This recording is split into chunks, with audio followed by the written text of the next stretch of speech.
آپ نوجوانوں کی ایک بہت بڑی وکیل ہوں. میں آپ کو کوئی الزام نہیں دیتی. جو آپ کو دیا جاتا ہے وہ آپ لے لیتے ہیں، اور ہم آپ سے توقع یہ کرتے ہیں کہ جو آپ کو نہیں دیا گیا وہ آپ کے پاس ہونا چاہیے. غلطی ہماری ہے. آپ میرا مستقبل ہیں، میں آپ کا ماضی ہوں. ماضی کو رد مت کیجیے، پرکھیے، جانچیے. اگر کچھ اچھا ہے تو آگے لے کے بڑھ جائیے، اور پھر ماضی کو دہرائیے گا نہیں.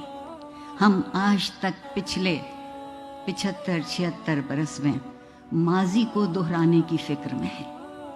وقت گزرتا ضرور ہے مگر پلٹ کے نہیں آتا. ہمیں وقت کا مسافر ہونا ہے، پلٹنا نہیں ہے گستاخی اور بد تہذیبی کی طرف.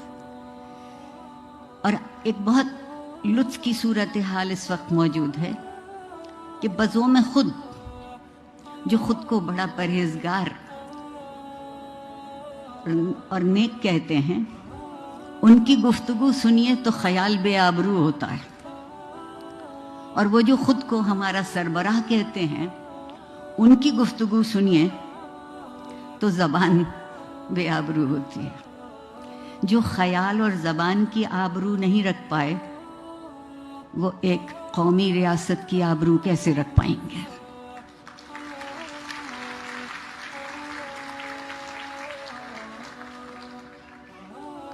وقت اور زمانے کا فاصلہ نہیں ہوتا. فاصلہ اس وقت ہے جب ہم ایک دوسرے کے قریب آ کے درد مند ہونا شروع نہیں کرتے. اور درد مندی کس بات کا نام ہے کہ ہم زندگی کی اور زندہ رہنے والوں کی قدر کر سکیں، احترام کر سکیں. ہمارے ہاں احترام کا مطلب یہ ہوا ہے کہ گویا ہم خود نیچے ہو رہے ہیں.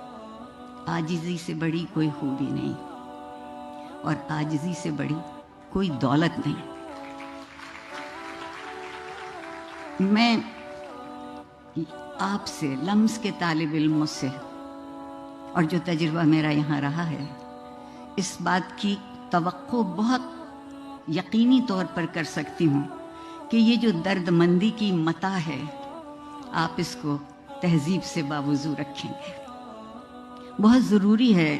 ہم یہ سمجھتے ہیں عام طور پر کہ صرف جسموں کی عصمت ہوتی ہے. نیت، فکر اور عمل کی عصمت اس سے کہیں زیادہ قوی تر اور اہم تر ہے. اس لیے کہ جب زندگی بسر کرتے ہیں تو زندگی کی عصمت کا نام اخلاق ہے. اور میرا جی نہیں چاہتا کہ آپ میں سے کوئی بھی بے عصمت، بے اخلاق زندگی گزارے.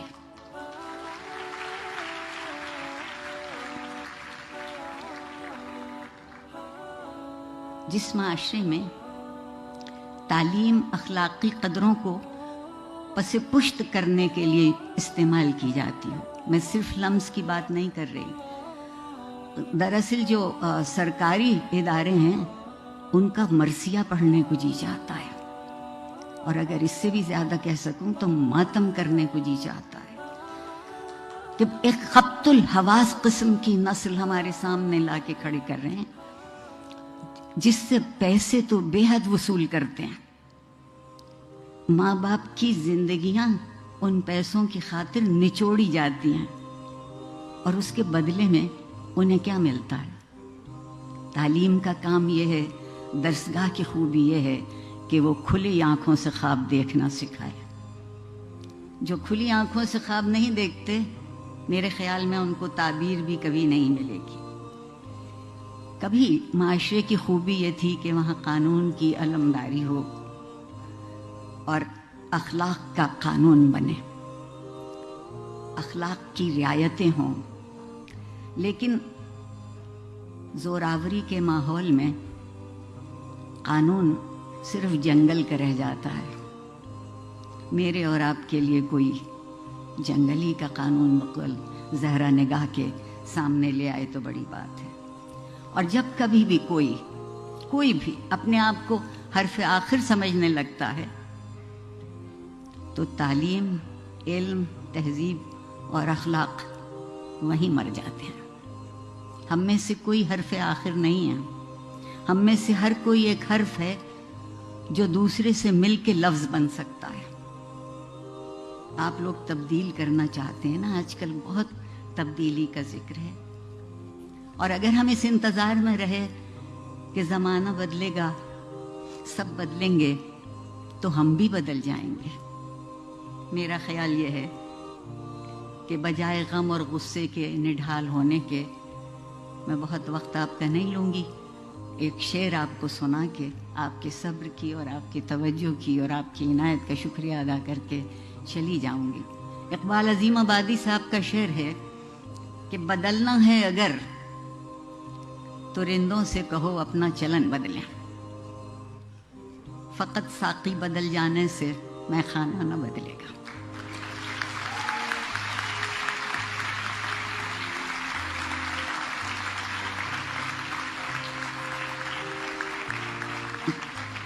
پروردگار آپ سب کو کامیاب اور سرخرو کرے۔ پروردگار آپ کو وہ دولت دے جو اس ملک اور اس معاشرے میں بہت تھی اور ہم نے لٹا دی، آپ اسے واپس لے آئیے۔ میں والدین کو کی بہت شکر گزار ہوں کہ انہوں نے آپ کو اس طرح سے پالا اور آپ کے استادوں نے آپ کو اس طرح سے تراشا۔ میں آپ سے یہ کہہ سکتی ہوں کہ میں آج جو بھی ہوں اس میں میرے والدین اور میرے اساتذہ کے علاوہ وہ معاشرہ شامل ہے جس نے ہمیشہ جب کبھی میں لڑکھڑانے کو ہوئی تو میرا ہاتھ پکڑا۔ بڑی نوازش، بہت شکریہ۔